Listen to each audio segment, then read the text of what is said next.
George III did not go mad first. He failed first, and history punished him for it.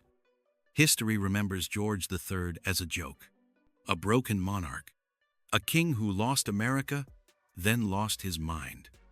That version is convenient, because it removes responsibility.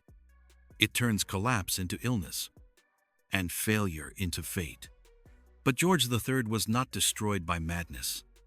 He was destroyed by hesitation, by restraint, by a moral code that had no place inside an empire built on force. And that destruction began long before his mind ever failed. When George III became king in 1760, Britain did not need another ruler. It needed a weapon. The empire was overstretched.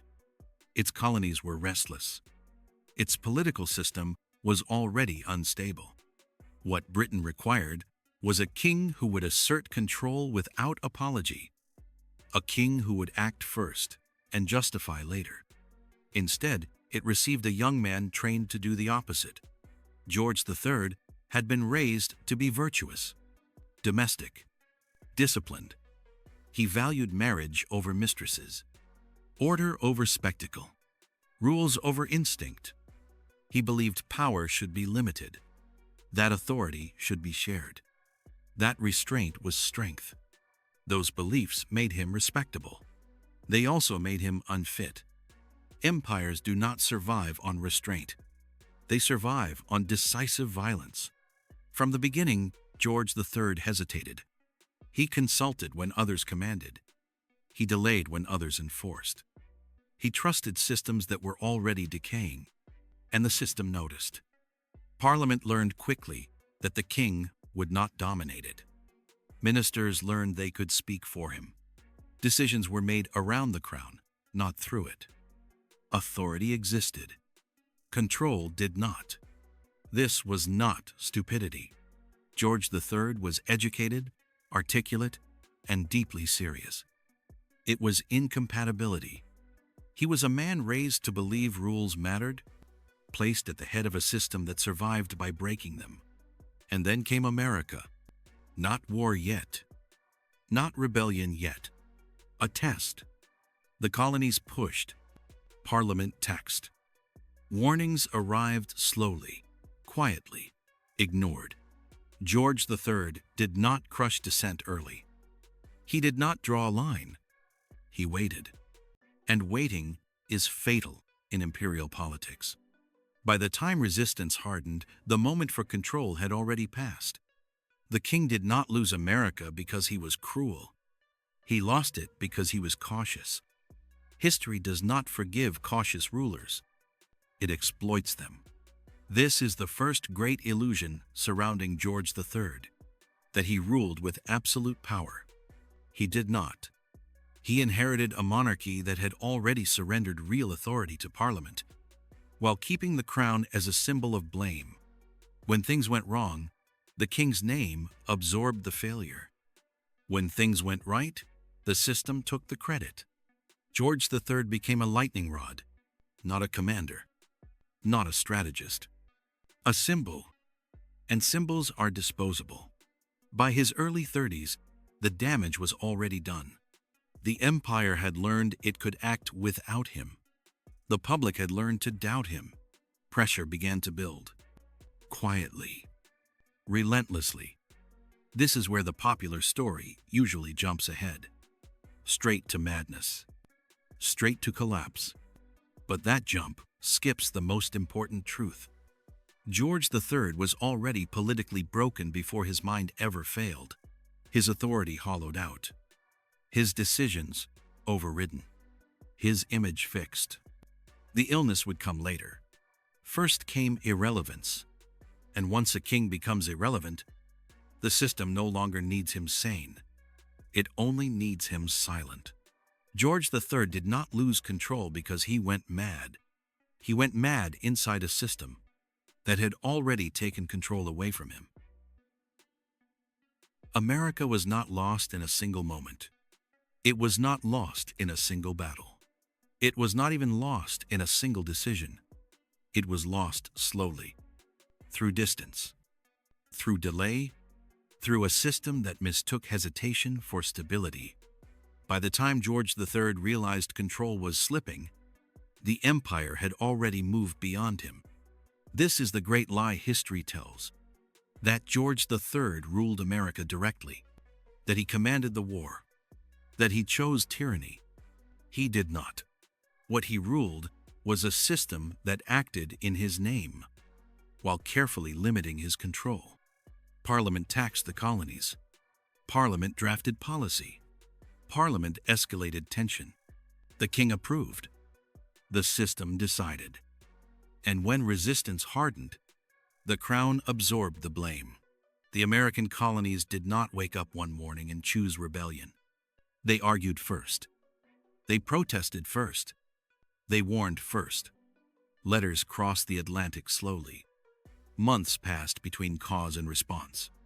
By the time instructions arrived, circumstances had already changed. This was an empire trying to govern at the speed of sail. And George III waited. He waited for consensus. He waited for parliamentary alignment. He waited for the situation to clarify itself. It never did. Every delay emboldened resistance. Every compromise signaled weakness. Every attempt at restraint was read as permission. This was not cruelty. This was caution. And caution is lethal when authority is contested. Here is the uncomfortable truth. George III never fully controlled the response to America. He endorsed measures crafted by others, then inherited their consequences. When violence finally erupted, the narrative had already been written. The king was the tyrant. The crown was the oppressor. The empire was faceless. Symbols simplify conflict. They always have. The king became the symbol. This is how scapegoats are made. Power is dispersed. Blame is concentrated. When Parliament fractured, the crown held. When ministers failed, the king remained visible. When the war dragged on, the monarchy absorbed the anger. George III became the lightning rod for an empire in decline. Not because he commanded too much, but because he commanded too little. His authority existed in ceremony. His control dissolved in practice. The Declaration of Independence did not name Parliament. It named the king. That was not accuracy. It was strategy. Because revolutions require faces, and systems do not bleed. By placing George III at the center of the story, the revolution created clarity. History followed. Back in Britain, the damage was compounding. The war drained resources. Public confidence eroded. Political factions sharpened their knives. And through it all, George III remained constrained. He could not act decisively without consensus. He could not retreat without humiliation. He could not dominate without violating the very principles he believed in. This was the trap. A king expected to project absolute authority while operating inside a system designed to limit him. The empire demanded force. The system demanded restraint. George III tried to satisfy both. He satisfied neither. By the time defeat became undeniable, the myth was complete. The mad king, the incompetent ruler, the monarch who lost America. It was easier to blame a man than to examine a structure. It was easier to say he failed than to admit the empire had become ungovernable. Distance had stretched authority thin. Politics had paralyzed action. And responsibility had nowhere safe to land. So it landed on the crown. This is the moment when image fully replaced reality. George III ceased to be a decision-maker. He became a historical villain, not because he was uniquely cruel, not because he was uniquely foolish, but because he was visible, and visibility is dangerous. When power no longer functions, the loss of America did not break George III's mind, but it did something just as destructive. It confirmed that he was no longer in control of the system he represented. His authority had failed publicly. His image had hardened permanently. From this point forward, every weakness would be magnified, every hesitation reinterpreted, every symptom weaponized. The empire had survived the loss. The king would not. Because once a ruler becomes a symbol of failure, the system begins preparing to move on. Quietly, efficiently, without mercy. Power does not collapse politely. It collapses through the body. Long before the public noticed, something in George III began to fail. Not his authority. That had already weakened. His body. The symptoms did not arrive as madness. They arrived as discomfort, pain, fatigue, confusion that came and went. At first, they were easy to ignore. Kings were expected to endure. But endurance has limits. George III began to speak too quickly, then too much, then not at all. His thoughts fractured mid-sentence. His memory slipped. His physical agitation became impossible to disguise. This was not a private illness. It was a constitutional threat. Because the British monarchy could survive defeat, it could survive rebellion, but it could not survive a visibly unstable king. The court did not ask how to heal him. It asked how to contain him. Doctors were summoned, not to understand, but to restrain. 18th century medicine did not treat the mind. It controlled the body. George III was bound, restrained, isolated. Treatments were violent. Ice baths, blistering, confinement. Pain was mistaken for cure, and every intervention worsened the condition it claimed to treat. But admitting failure was not an option, because acknowledging that the king was ill meant acknowledging that the system itself was vulnerable. So the illness was hidden, minimized, delayed. Secrecy became policy. This is where history makes another convenient turn. It jumps directly to madness. As if the collapse were sudden, as if it came from nowhere. It did not. George III was pushed past endurance by pressure, then punished for breaking under it. His illness became a scandal, not because it was rare, but because it was visible. And visibility is dangerous in power.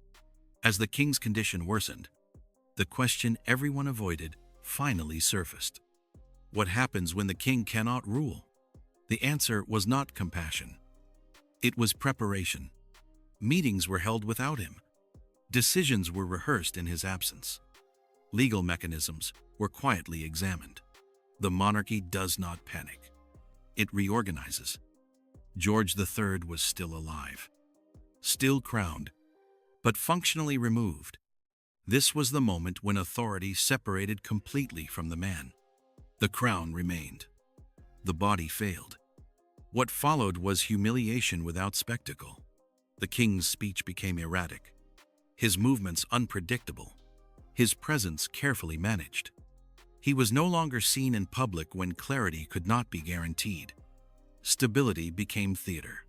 The court learned to perform normality, while the center collapsed. And the man at the center knew it.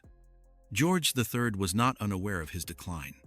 There were moments of lucidity, sharp, painful, moments when he understood that his body had become a national problem.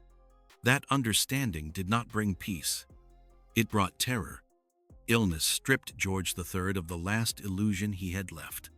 That restraint would protect him. It did not. When he could no longer perform stability, the system prepared to move beyond him, quietly, efficiently, because power does not wait for recovery. This is the truth history avoids. George III was not abandoned because he was mad. He was sidelined because he was unreliable. Madness was the label that came later, after the decisions had already been made. After the crown had already begun to detach from the man.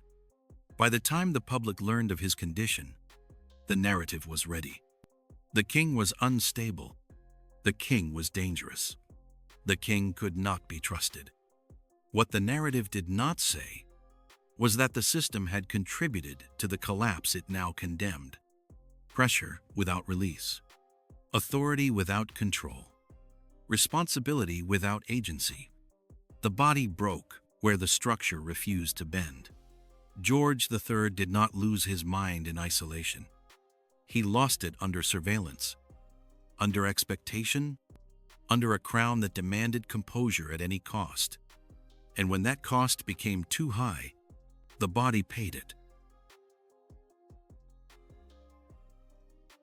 A king does not have to die to be removed. He only has to become inconvenient. By the time George III's condition could no longer be hidden, the monarchy had already adapted. Not dramatically, not publicly, quietly. That is how institutions survive. They do not break. They reorganize. And as the system reorganized, George III became something the British state had never been forced to confront in full view. A living king who could no longer reliably perform kingship. He was still crowned, still addressed, still written into official language. But day by day, he ceased to function as a ruler. The palace did not become his headquarters. It became his boundary, not a residence, a perimeter.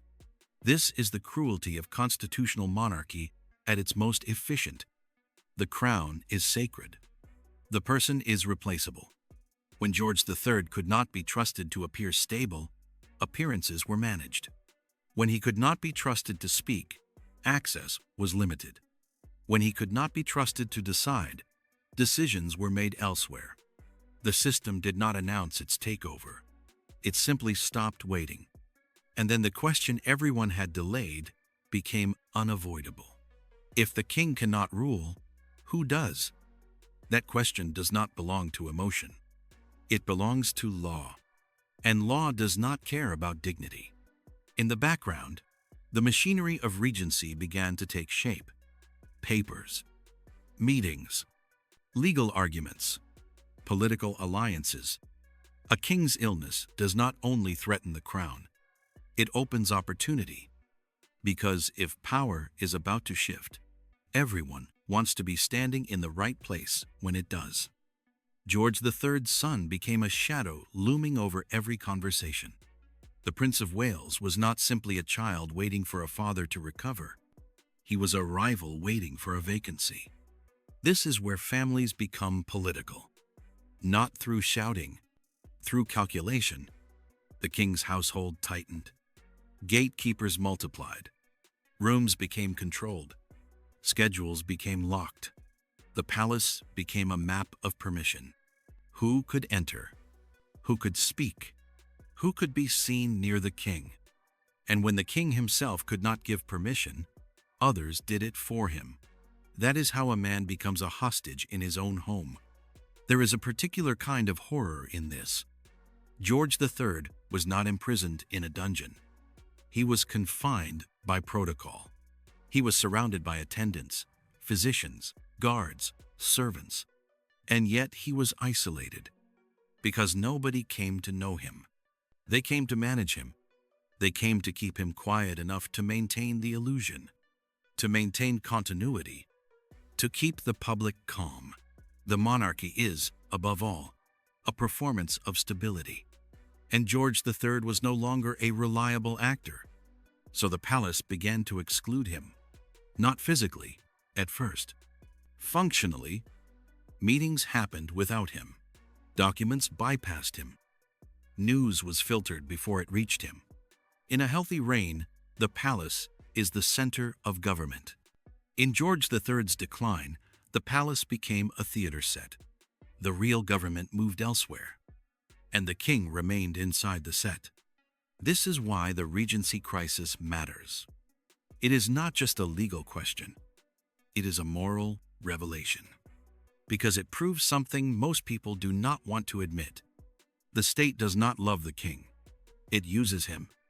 When he is useful, it elevates him. When he is unstable, it contains him. When he is unnecessary, it replaces him. Not with hatred, with administration. And what about George III himself? There were days of confusion, days of agitation, days when he did not understand what time it was or where he was. But there were also days of clarity, moments when he recognized a familiar room, a familiar voice, a familiar absence, moments when he sensed the truth, that he was being kept, that the doors were not simply closed for privacy, they were closed for control. Imagine that. To be a king and yet need permission to leave your own chamber. To be the head of state and yet be spoken about as though you are not present. To feel your name used like a seal while your body is treated like a problem. This is not drama. This is bureaucracy. And bureaucracy is colder than cruelty. By now, George III was no longer losing an empire. He was losing his place in it. He had become a symbol the system could not afford to damage publicly and could not afford to rely on privately. So it did the only thing institutions do with fragile symbols. It protected the image, and it separated the image from the man.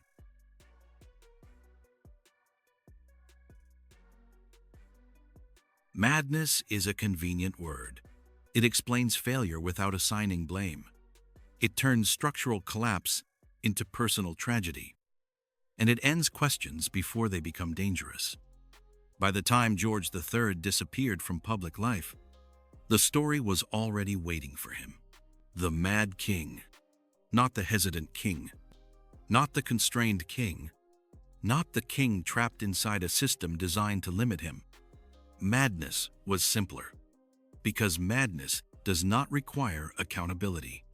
History did not diagnose George III. It labeled him. That distinction matters. Diagnosis asks, what failed and why? A label only asks how quickly the problem can be contained. And once the label was applied, everything else aligned neatly. America was lost because the king was unstable. Authority weakened because the king was unfit. The empire faltered because the king's mind failed. The system remained intact. This is how political myths function. They do not seek accuracy. They seek relief. Relief from complexity. Relief from shared responsibility. Relief from uncomfortable truths. The truth was harder to face. That the British Empire had become ungovernable at scale. That Parliament had diluted royal authority while preserving royal blame. That decisions were fragmented, delayed, and contradictory. Those truths demanded reform. Madness demanded nothing. Calling George III mad solved three problems at once. First, it neutralized sympathy. A sick man invites care. A madman invites distance. Second, it justified exclusion. You do not remove a king because he is inconvenient. You remove him because he is dangerous. Third, it protected continuity. The crown could remain untouched. The monarchy could appear stable.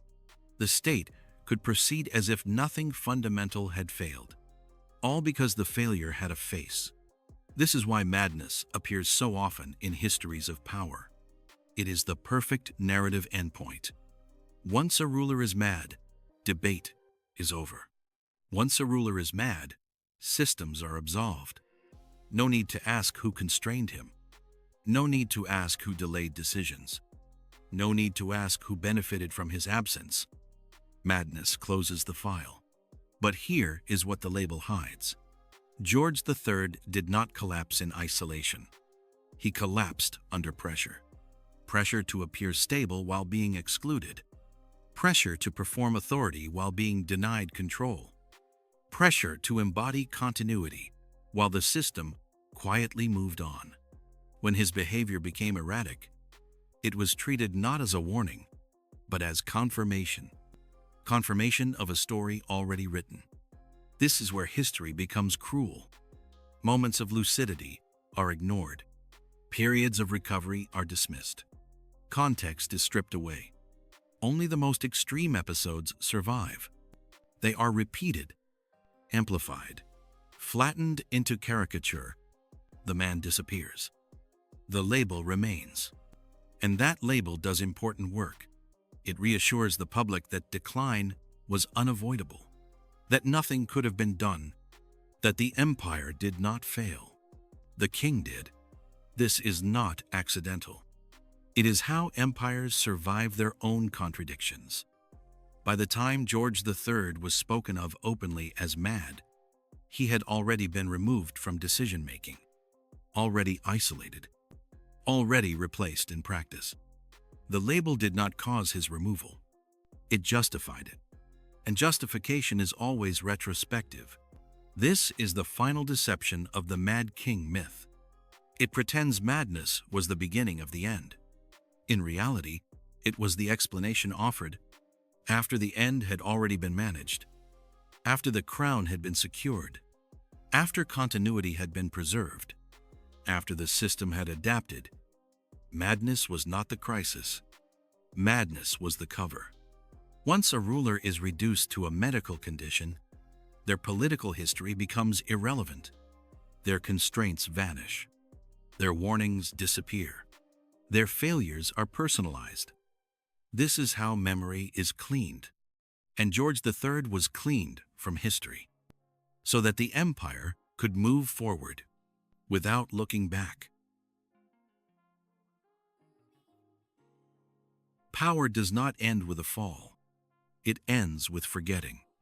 By the final years of his life, George III was no longer a ruler in any meaningful sense. He was alive. He was crowned, but he was absent from the world that bore his name. The empire still spoke of him. It no longer spoke to him. George III lived long enough to watch everything he had represented move on without him. He was blind. He was isolated. And increasingly, he was irrelevant. Not removed in anger. Not overthrown in spectacle. Simply set aside. This is how systems end lives they no longer need. The palace did not empty. It continued. Rooms were cleaned. Schedules were kept. Ceremonies rehearsed. Only the king was missing from the rhythm. He no longer recognized faces. He no longer followed conversations. Sound arrived without meaning. Darkness replaced distance. And in that darkness, the last traces of authority dissolved. There is something deeply unsettling about this ending. George III was not punished. He was not judged. He was preserved. Preserved as a symbol, while the man behind the symbol was allowed to disappear. His body remained within the palace walls, but the palace no longer revolved around him. Power had found a way to exist without its former center. History often treats death as a conclusion. For George III, death was only confirmation. Confirmation that the separation between man and crown was complete. Because by the time his body failed entirely, his authority had been gone for years. The empire had survived. The monarchy had adapted. The narrative had been sealed. Nothing waited for him at the end. He did not die as a ruler reflecting on his reign. He died as a man disconnected from the consequences of his life. America was already a foreign country. The wars were already history. The political arguments already settled. The world he once symbolized had closed its doors. Quietly. This is the final cruelty of power. It does not need to be violent to be absolute. It simply needs time. Time to normalize absence. Time to turn removal into routine. Time to make forgetting feel natural. George III was given that time. Too much of it. When death finally came, it was unremarkable. No reckoning. No restoration of dignity. No return of clarity. Only the quiet end of a body that had long outlived its political function. The crown did not mourn. The system did not pause. History prefers dramatic endings. George III offers none. There is no final decision. No last speech. No moment of redemption. Only a long fade. A king who outlived his power. A man who outlived his relevance. A symbol who remained useful long after the person was gone. This is why George III matters. Not because he lost America. Not because he was ill. Not because he was mocked. But because his life exposes something fundamental about power. Power does not require cruelty to destroy. It requires structure. And once structure decides you are no longer necessary, you do not fall. You disappear. George III did not die mad. He did not die defeated. He did not die redeemed. He died irrelevant. And that is the fate reserved for rulers who mistake duty for control, restraint for authority, and survival for power. George III did not fall. He was quietly left behind. How many rulers do you think history erased the same way? Tell me in the comments.